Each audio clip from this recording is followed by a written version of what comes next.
নমস্কার। এই মুহূর্তে আমাদের সাথে একজন শিক্ষক মহাশয় আছেন। ওনার সাথে আমরা পরিচয় করব এবং ওনার সম্পর্কে আমরা জানবো এবং যেহেতু উনি একজন শিক্ষক এবং উনি আপকামিং যারা ছাত্রছাত্রীরা আছেন তাদের সঙ্গে বাক্যালাপ করবেন এবং প্রথমেই তার পরিচয় জানতে চাই।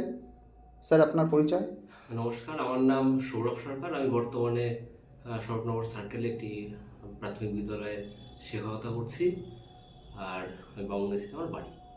আচ্ছা, আপনার দেখে তো মনে হচ্ছে না আপনি খুব মানে বয়স আপনার, কিন্তু এত অল্প বয়সে চাকরি পাওয়া, তার চাকরি পাওয়ার পিছনে আপনার যে অ্যাক্টিভিটি, যে আপনি আপনি কিভাবে আপনি পড়াশোনা করেছেন সেই বিষয়টা যদি একটুখানি জানান, তাহলে পরে ইউথ যারা আছে তাদের ক্ষেত্রে সুবিধা হবে। আচ্ছা, যেমন হচ্ছে আমি 2012 সালে মাধ্যমিক এবং 2014 সালে উচ্চ মাধ্যমিক পাশ করি।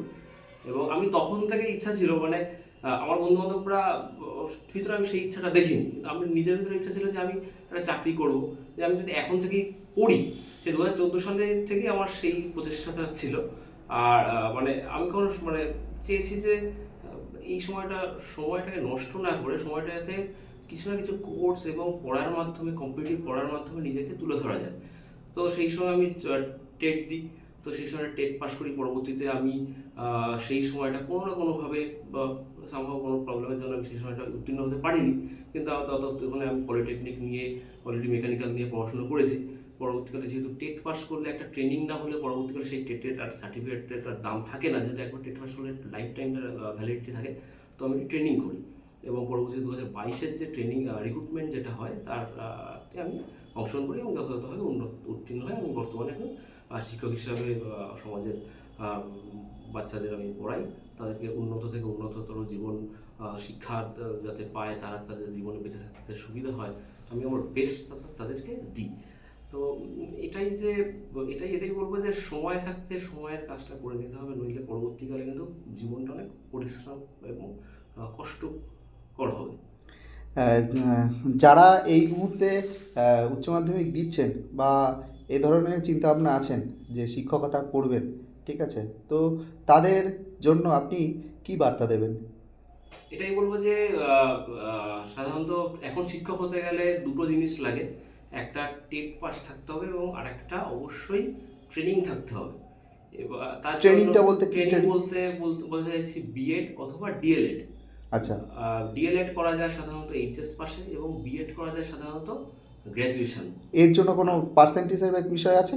সাধারণত 50% লাগে এই ডিএলএড করতে গেলে। আর বিএডটা আমি অতটা জানি না, কারণ আমি বিএডটা করিনি। আচ্ছা। আর হচ্ছে গিয়ে কিছু যদি এসসি এসটি ওবিসি থাকে তাদের জন্য 5% রিজার্ভেশন থেকে 45% প্লে করা যায়। তো এটা যদি তারা কমপ্লিট করতে পারে, প্রথমে ট্রেনিংটা করে নিল, তারপর এইচএস যোগ্যতাতেই তাদের ট্রেনিং করতে পারবে। তো তারপরে তাদের একটা ছোট্ট কাজ, তারা একটু প্রিপারেশন নেবে, নিয়ে টেটটা পাস করতে হবে আচ্ছা, মিনিমাম আপনি টেটে। হ্যাঁ স্যার, বলুন বলুন। আপনারা আপনি মূলত আপনি যদি আমি বলি যে যদি দুই একটা বই সাজেস্ট করতে পারেন বা বাড়িতে একটু এখন থেকে যদি দেখতে চায়, হ্যাঁ, হ্যাঁ। তাহলে কি দেখা যেতে পারে? যেমন আমাদের ডিএলএড এ লীলা পাবলিকেশনের খুব ভালো বই রয়েছে। আর হচ্ছে ছায়া প্রকাশনী, রীতা পাবলিকেশন, আচ্ছা। এদের বইগুলো খুবই ভালো। আমাদের ডিএলএড এর বইগুলো রীতা পাবলিকেশনের বই এবং তাদের টেট অ্যাসপিরেন্টদের জন্য তাদের আলাদাভাবে একটা সুন্দর বই বার করেছে রীতা পাবলিকেশন। আর আমি যেমন নিজে পড়েছি তখন এই বইগুলো এতটা ছিল না। তখন আমি নিজে আমার যে দাদা রনিদার কাছ থেকে হেল্প নিয়ে আমি পড়েছি। সে আমাদেরকে আম বিভিন্ন যে কম্পিটিটিভ সেই জ্ঞানটা তার কাছ থেকে আমরা পেয়েছি। হ্যাঁ? তো এইগুলোই টেট টেট পাসের। আর নিজেকে পরিশ্রম করতে হবে। নিজেকে যতই সে কোনো না কোনো কোচিং থেকে পড়ুক, নিজেকে সেই পড়াটা বাড়িতে বসে পড়তে হবে। হ্যাঁ? খালি কোচিংয়ে পড়লেই হবে না। তাকে নিজস্ব সময়টা দিতে হবে নিজের প্রতি। আর সময় মতো তাকে সমস্ত কিছু করতে হবে, যেমন অঙ্ক করতে হবে, জিআই করতে হবে, কারেন্ট অ্যাফেয়ার্সগুলো জানতে হবে। হ্যাঁ? এবং টিচিং সম্পর্কিত যে প্রশ্নাদি সেগুলো তাকে রেডি করতে হবে, তাহলেই সে টেট পাস করতে। টেট পাস করা কিন্তু খুব একটা কঠিন নয় এই সময়।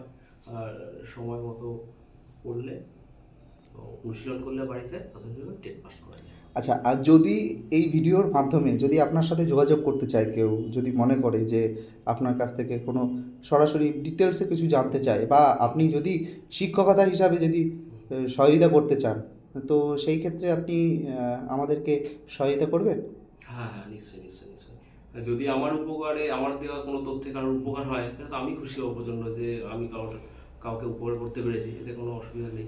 আমি নিশ্চয়ই আমার যিনি আমার পার্সোনাল যিনি রয়েছেন, আমি তার মারফত আমি আমার মানে নাম্বার আমি কমেন্ট বক্সে দিয়ে দেবেন অনুরোধ রাখবো।